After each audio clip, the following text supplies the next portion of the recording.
Hey everyone, welcome back to my channel. Today I want to talk to you about something that I've been super excited about. So I'm pretty sure you read the title already. Basically what I'm going to be talking about today is henna, and more specifically Ayurveda in general. If you're not familiar with Ayurveda, it's basically an ancient Indian practice that focuses on the mind and the body and the health of it. And if there are any ailments or whatever, or if something isn't right, they try to fix whatever it is that's going wrong with your mind or body with herbs, which is something that we don't do over here. Everything is about medicine. So I was like, this is definitely something that I want to incorporate into my hair routine. And I recently purchased some henna for myself. And that's probably the most common Ayurvedic herb that people know about. And people usually use it to dye your hair, which isn't something. I'm not really using it to dye my hair. Like, if it happens, it happens. But henna usually dyes your hair if you leave it on for a long period of time. But what I want to use it for is for its amazing benefits. It strengthens your hair. It reduces shedding. I know hair is supposed to shed like a normal amount. You're supposed to shed like 100 strands or whatever a day. But I think my hair sheds a lot more than that. So I'm hoping that the henna that I'm using will help me in that area. I specifically purchased this brand called Nupur, I think. I bought it off of Amazon. It was relatively inexpensive. I bought it because it had I can't even talk. It has several other Ayurvedic herbs in it which help the overall health of your hair. Some people say that henna can be drying for them. You can add oils to it. You can add conditioner to it. You can follow up afterwards once you rinse it out with your favorite moisturizing deep conditioner. So today I'm going to be showing you how I applied henna to my hair for the very first time. I'm hoping that it turns out really well. I will list every single ingredient in this package of henna that I'm using, and I will list all the benefits that each of them have. So if you want to see how I apply henna to my hair for the very first time and the whole entire process, then just keep on watching. Okay, so I'm starting off with 1 cup of henna and 1 cup of hot water. This ended up not looking like enough for my hair, so I ended up adding a half a cup more henna and some more water. Measurements aren't really essential here, just eyeball it until it becomes a perfect creamy consistency. Then I added about a tablespoon of olive oil and mixed it in.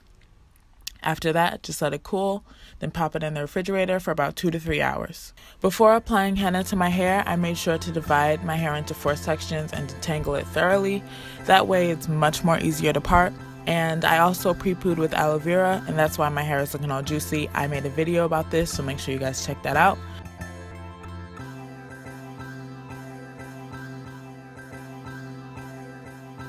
So you want to start working with 1 section at a time, making sure the entire strand is saturated with henna and is worked in from the scalp all the way to the ends of your hair.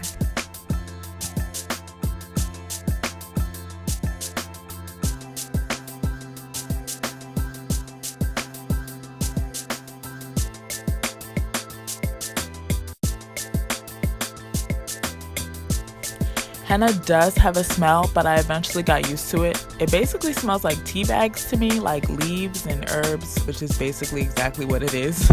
But if the smell really bothers you, you can always add a couple drops of your essential oil if you'd like.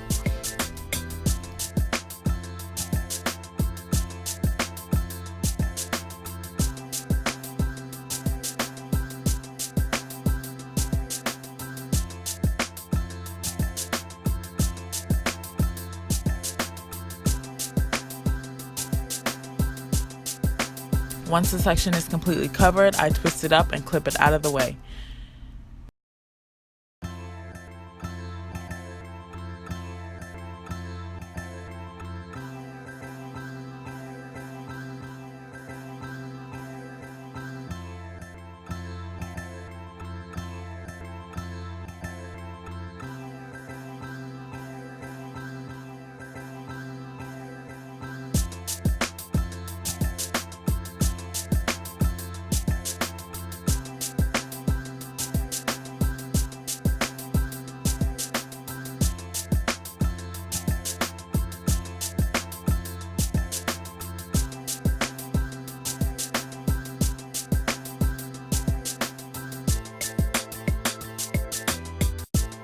This is what my hair was looking like once I was completely finished. I used up the entire bowl, and guys, please don't be like me. Wear gloves because this definitely stains. Now I'm going to smooth my hair back and wrap it up with saran wrap to trap the heat in and leave it in for 3 to 4 hours. Once that time is up, I thoroughly rinse my hair in the sink until the water runs clear. I just wanted to show you guys what my hair is looking like right after I rinsed it. I haven't even applied deep conditioner yet and my curls are popping. And I also have a long strand of gray hair in the back, and it now has like a reddish tint to it. So if your hair isn't as dark as mine, just be mindful of that. And that's all I have to show you guys today. Thank you so much for watching. Be sure to like, comment, and subscribe, and I'll see you in my next one. Bye!